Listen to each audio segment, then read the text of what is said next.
Hello everyone. इस video में आज हम देखेंगे regular verb and irregular verb के बारे में। मैंने ऑलरेडी वर्ब क्या होता है एंड कितने टाइप्स ऑफ वर्ब है with examples part 1 and part 2 video में मैंने एक्सप्लेन कर लिया है एंड वर्ब का पार्ट 1 एंड पार्ट 2 वीडियो का लिंक मैंने डिस्क्रिप्शन बॉक्स में प्रोवाइड कर लिया है, आप जाकर चेक कर सकते हैं। इस वीडियो में आज हम ब्रीफली डिस्क्राइब करेंगे रेगुलर वर्ब क्या होता है एंड इरेगुलर वर्ब क्या होता है with examples and regular verb के कुछ rules and regulations and irregular verbs के कुछ कैटेगरीज। तो चलिए स्टार्ट करते हैं। पहले देखते हैं रेगुलर वर्ब किसे कहते हैं। इससे पहले जान लेते हैं थोड़ा वर्ब क्या होता है। आप सभी को पता है वर्ब एक वर्ड है और हम कह सकते हैं ग्रुप ऑफ वर्ड है जो हमें बताता है सब्जेक्ट के action and state of condition के बारे में। मतलब सब्जेक्ट क्या कर रहा है एंड सब्जेक्ट का स्थिति क्या है। तो रेगुलर वर्ब क्या होता है एंड इरेगुलर वर्ब क्या होता है, ये दो टाइप्स ऑफ वर्ब हम यूज़ करते हैं वर्ब के बेस फॉर्म का past simple and past participle form को निकालने के लिए। तो रेगुलर वर्ब किसे कहते हैं। रेगुलर वर्ब ये उस टाइप का वर्ब होता है जिसका past simple and past participle form को बनाने के लिए हम सफिक्स यूज़ करते हैं, जैसे डी, ई डी, आई ई डी।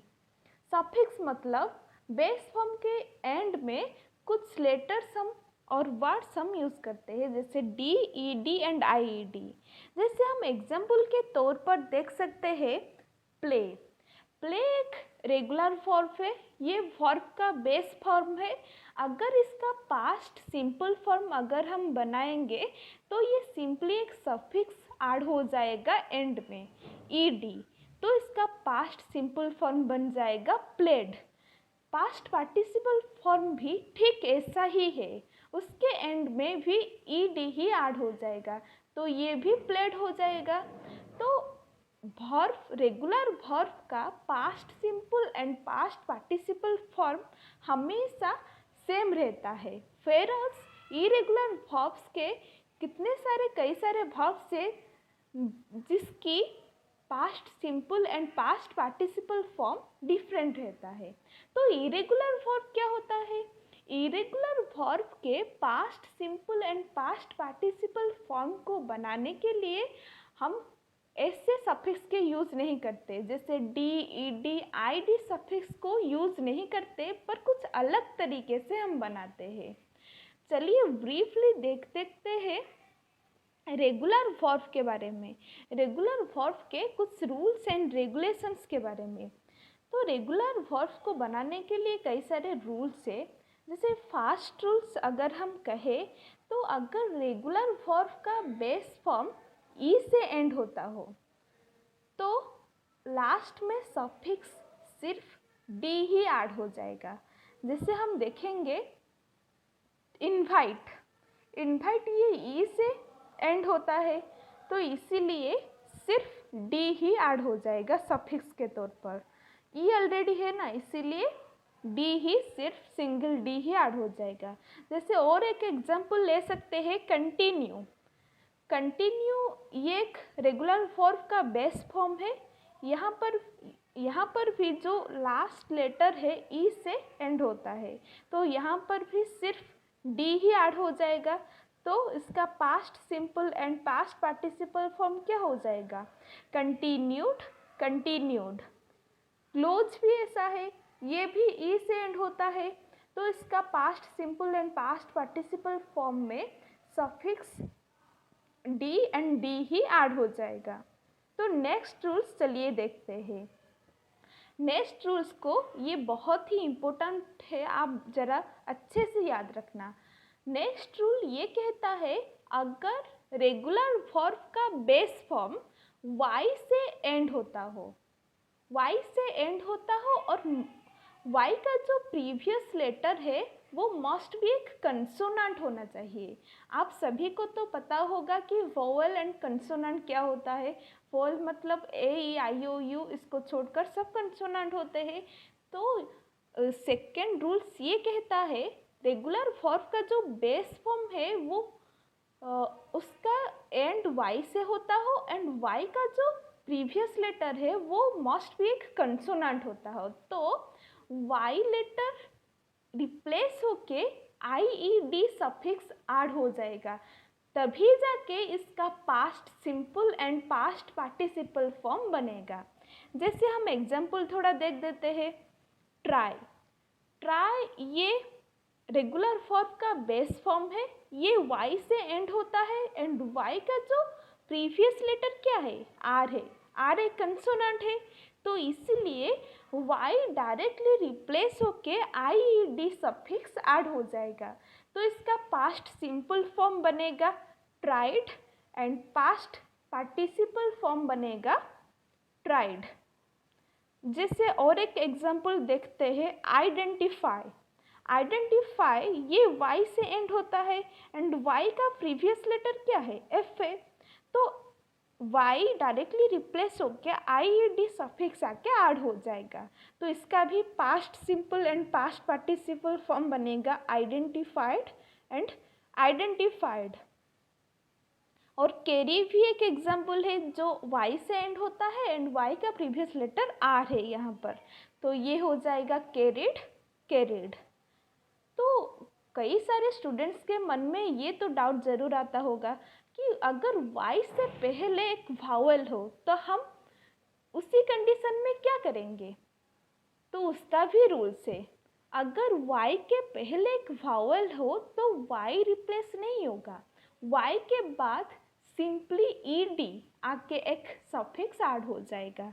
जैसे हम एग्जाम्पल देखें, प्ले, प्ले एक रेगुलर वर्ब का बेस फॉर्म है, ये वाई से एंड होता है, एंड वाई से पहले कोई भी कंसोनेंट नहीं है, ये एक वोवेल है, एक वोवेल है ना, इसीलिए वाई रिप्लेस नहीं होगा, सिर्फ ईडी आके ऐड हो जाएगा, तभी जाके इसका past simple and past participle form बनेगा प्लेड, प्लेड।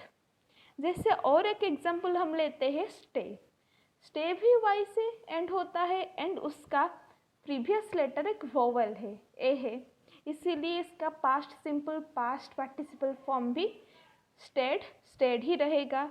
और एक एग्जाम्पल, एन्जॉय, वाई से पहले एक वोवेल है, ओ एक वोवेल है, इसीलिए इसका भी past simple and past participle form E D add करके सफिक्स हम बनाएंगे एन्जॉयड, एन्जॉयड।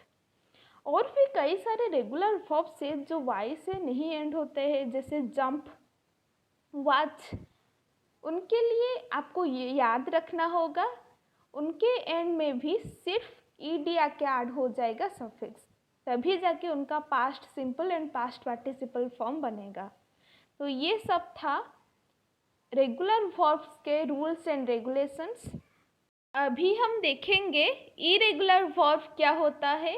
जैसे कि मैंने कहा, इरेगुलर वर्ब को बनाने के लिए, इसके past simple and past participle form को बनाने के लिए डी, ई डी, आई ई डी ऐसे सफिक्स के ज़रूरत नहीं पड़ते हैं, बल्कि हम कुछ अलग तरीके से इसको बनाते हैं।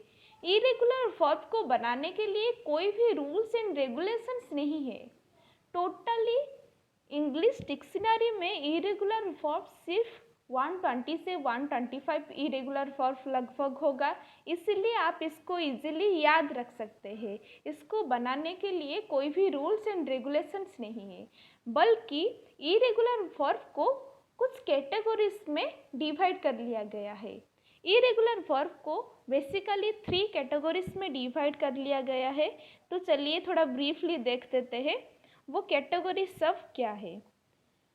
इरेगुलर वर्ब का एक पहला कैटेगरी के बारे में अगर हम देखें तो ये एक ऐसा कैटेगरी है जिसका एवरी टाइप्स बेस फॉर्म से लेकर past simple and past participle form same रहता है। जैसे हम एक एग्जांपल ले तो रीड, रीड एक बेस फॉर्म है, इसका past simple and past participle form होगा रेड, रेड। ये प्रोनाउंसिटिकली थोड़ा डिफरेंस है, पर इसका स्पेलिंग ठीक सेम ही है बेस फॉर्म के तरह। और एक एग्जाम्पल है कैस्ट। कैस्ट का बेस फॉर्म कैस्ट है, इसका past simple and past participle form भी सेम ही होगा, कैस्ट कैस्टल ही होगा। जैसे कट, कट ये एक बेस फॉर्म है, इसका भी past simple and past participle form caught caught ही होगा। एंड और एक कैटेगरी से जिसमें वर्ब का बेस फॉर्म अलग रहता है पर past simple and past participle form same रहता है। जैसे फीड, फीड मतलब खिलाना। फीड का ये एक बेस फॉर्म है, अगर हम past simple and past participle form देखें तो फेड फेड, ये दोनों सेम रहेगा। और एक देखते हैं फील। फील मतलब महसूस करना। फील ये एक बेस फॉर्म है, इरेगुलर वर्ब का बेस फॉर्म, इसका भी past simple and past participle form same होगा, फेल्ट फेल्ट। और एक एग्जाम्पल हम देख सकते हैं फाइट। फाइट ही इरेगुलर वर्ब का बेस फॉर्म है, इसका भी past simple and past participle form same रहेगा। जैसे फोर्ट फोर्ट। और एक कैटेगरी से जिसमें वर्ब का every form, base form, past simple form, past participle form, तीनों टाइप्स का फॉर्म डिफरेंट रहेगा। जैसे हम एग्जाम्पल ले सकते हैं फॉल। फॉल इरेगुलर वर्ब का बेस फॉर्म है, अगर हम पास्ट सिंपल फॉर्म देखें तो ये है fell and past participle form में हो जाएगा फॉलन। और एक एग्जाम्पल देखते हैं बिगिन। बिगिन ये बेस फॉर्म है, इसका पास्ट सिंपल फॉर्म होगा began and past participle form होगा बिगन। और सारे एग्जाम्पल, बहुत सारे एग्जाम्पल है। ऐसे बनाते हैं हम इरेगुलर वर्ब को। इरेगुलर वर्ब के कुछ कैटेगरी से, पर इसको बनाने के लिए कोई भी रूल्स एंड रेगुलेशंस नहीं है। लगभग 120 से 125 वर्ब होगा इंग्लिश डिक्शनरी में, जिसको आप इजीली याद रख सकते हैं। और वर्ब के past simple and past participle, verb के 3 फॉर्म को छोड़कर वर्ब के 4th form and 5th form भी है, जिसको 4th फॉर्म को हम बताते हैं वर्ब के आईएनजी फॉर्म और प्रेजेंट पार्टिसिपल और प्रेजेंट कंटिन्यूस फॉर्म, जिसको बेस फॉर्म में आईएनजी ऐड करने से ये फॉर्म बनता है। जैसे हम एग्जांपल ले सकते हैं केज। केज का पास्ट सिंपल फॉर्म तो होगा cut and past participle form भी होगा कट। अगर इसका आईएनजी फॉर्म हम बनाएंगे और प्रेजेंट पार्टिसिपल फॉर्म हम बनाएंगे तो बेस फॉर्म में सिंपली आईएनजी ऐड कर देना है। जैसे कैचिंग, ये कैचिंग बनाने से वर्ब का 4th फॉर्म बन जाएगा। ऐसे हम regular verb and irregular verb बनाते हैं। तो अगर इस वीडियो आपको पसंद आया है तो प्लीज़ मेरे चैनल को सब्सक्राइब कर देना मत भूलिएगा। और ऐसे ही न्यू वीडियो पाने के लिए साइड में दी गई बेल आइकन को ज़रूर प्रेस कर देना। और इस वीडियो को ज़्यादा से ज़्यादा ज़रूर शेयर करना, ताकि ये सबके पास पहुंच सके एंड सभी स्टूडेंट्स और जो भी इंग्लिश ग्रामर सीखना चाहते हैं सभी के लिए हेल्पफुल हो सके। Thank you.